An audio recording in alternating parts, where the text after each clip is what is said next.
Hello everyone and welcome to the USFL show, episode 4. We're going to start off with our great things. As always, we have the weekly recaps and predictions. Then we're going to have our big plays and our coaching status once more. Let's get right into this. Well, first off, we're going to just go over the weekly recap. First off, first game, we have the Generals versus the Maulers, Luis Perez and David Johnson. Always hot, particularly Johnson. I think he's really developing really great. Devontae Turbin was really on fire that game. Also had just a wonderful touchdown. The Johnson offense is, I dare say, comparable to Lamar Jackson's Ravens. He's got to watch the run on defense, but whenever you're watching the run too much, they're going to light it up with the air game. So the Maulers did not have anything that they could do offensively, and defensively they were getting torn to shreds. So Generals was really on fire, and the Maulers are, once again, just the Maulers, getting totally whooped. Next game, we have Birmingham versus Tampa Bay. Alex Magoo was on a limited run success, frustrated throughout the game. Surprisingly, Birmingham won this game. Alex Magoo was in because none other than Jamar Smith was out with an injury. He was on the field, he was dressed and ready to go just in case. Alex Magoo does have limited mobility, his ankle's giving him problems. He was always mad at the coach for some reason. I would have slapped him and put in Jamar Smith. But that didn't happen, but Alex Magoo, he played an okay game. I don't think we're going to see him next week, though. Tampa Bay played well, sacked Alex Magoo several times on the defense. The Washington, the running back, played well again. Struggled in the second half, though. Tampa Bay did. They just were having struggles with getting that offense on fire. Now, this is the game that sort of hurts to talk about because it's my home team, Houston versus New Orleans. Alright, we're going to talk about Houston because I like them. Houston caused 5 turnovers, 1 fumble recovery, 1 turnover on downs, and 3 interceptions. Time and time again, they stole the football away from Kyle Sloter. It was a 10 for 10 defense, best that I've ever really seen. However, we're getting really bad on offense. We had 28 total rushing yards with Mark Thompson, the best running back in the league. And Clay Thorson was just stuck to 127 passing yards, just barely over 150 total yards for the game. That's with 5 turnovers going Houston's way. New Orleans, they moved the football downfield consistently. They have 500 yards of total offense. Kyle Sloter did a wonderful job out there. However, the turnovers were really crushing them. Next up, we had the Michigan Panthers versus the Philadelphia Stars. Now, the Philadelphia Stars this week is missing their star quarterback, Brian Scott. He's out with an ankle injury. We're going to hope and pray that he's okay. Case Cookus moved into his position, got the football downfield. They played well.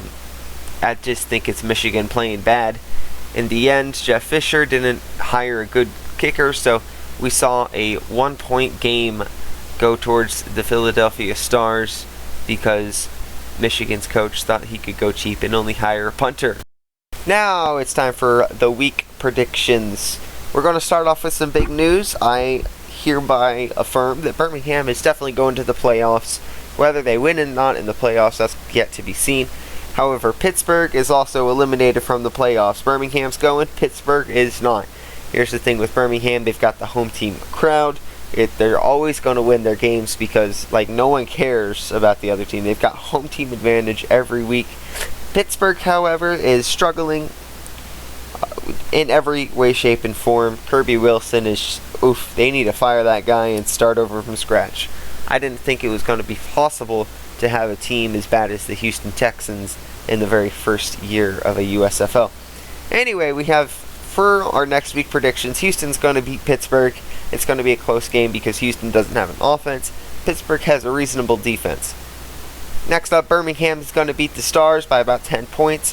I think this game will be close. However, Case Cookus is still relatively wet around the ears.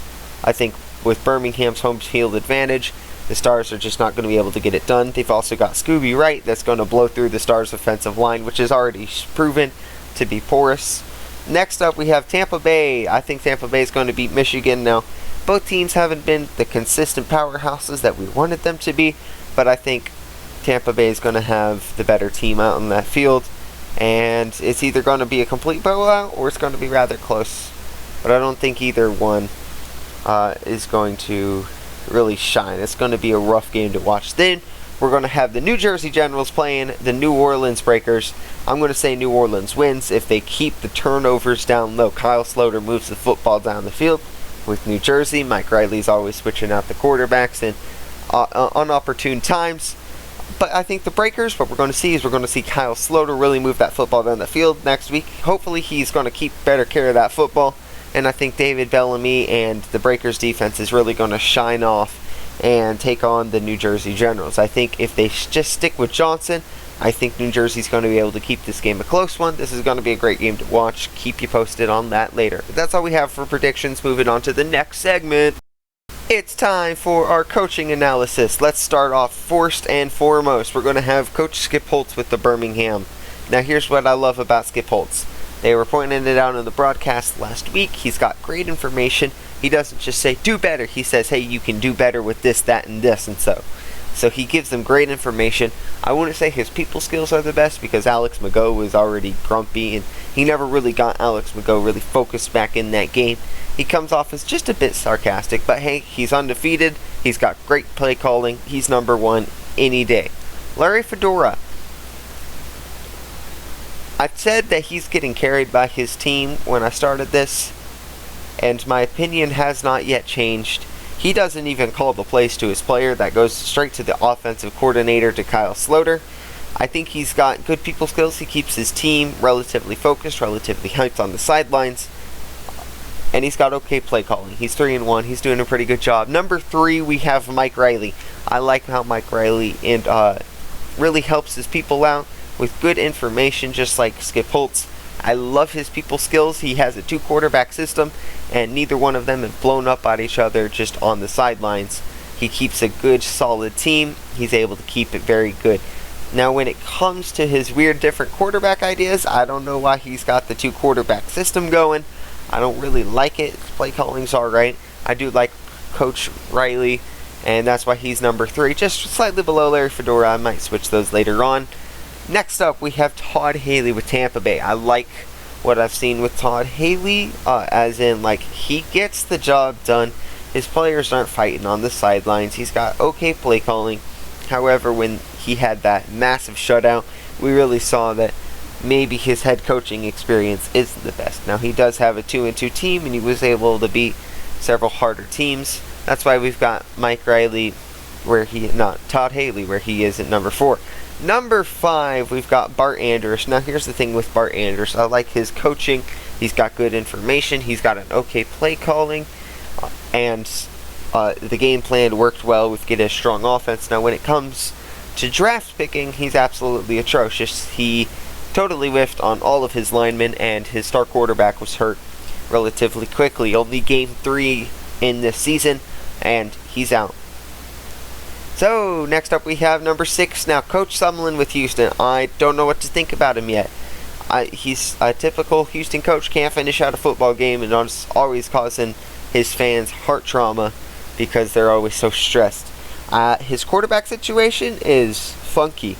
I would have tried to pick up Brandon Silvers, Luis Perez. Cardell Jones was just sitting out there. He just recently got signed by the Edmonton Elks. I think Coach Sumlin could have done a lot better than the quarterback that he's running with right now with Clay Thorson. He has not, and probably will not, help out his quarterback situation any better. Clay Thorson has improved, but not by much. Whenever he was in this last game against the New Orleans Breakers, it was always as if he was playing the reaction. New Orleans was already on the offensive. That's why I put him at number 6. Now, number 7, we have Jeff Fisher. He has a win over Kirby Wilson. That's the only reason these guys above. He signed a punter to do a punter's and a kicker's job, but that does not work. I don't like his coaching. His quarterbacks haven't gotten good. He's got fights on the sidelines. He can't just keep his team together. Poor play calling. All in all, I do not like Jeff Fisher as the coach. And number 8, we have Kirby Wilson with Pittsburgh. Here's the thing with Kirby Wilson. He has no help for his players. They're still 0-4. There's no big play. There's no big change that he's going to bring. He's just a bad coach. I don't like his play calling. He had 7 runs in a row. Bad draft. No people skills because he fired a running back because he didn't want to eat pizza. He didn't want to eat chicken salad. He wanted to eat pizza. But that's all I've got for the coaching. Just to recap, number 1, we have Skip Holtz. Number 2, Larry Fedora. Number 3, Mike Lively. Number 4, Todd Haley. Number 5, Bart Andrus. Number 6, Coach Kevin Sumlin. Number 7, Jeff Fisher. And number 8, last and most definitely least, Kirby Wilson. But that's all we got for the coaching analysis. Next up, we have big plays. We're going to be picking our top 3 plays from the week, and then we're going to put them up for a comment battle below. Please comment on your favorite big play. Number 3, we have Houston's 5 turnovers with the 3 interceptions. Just absolutely incredible.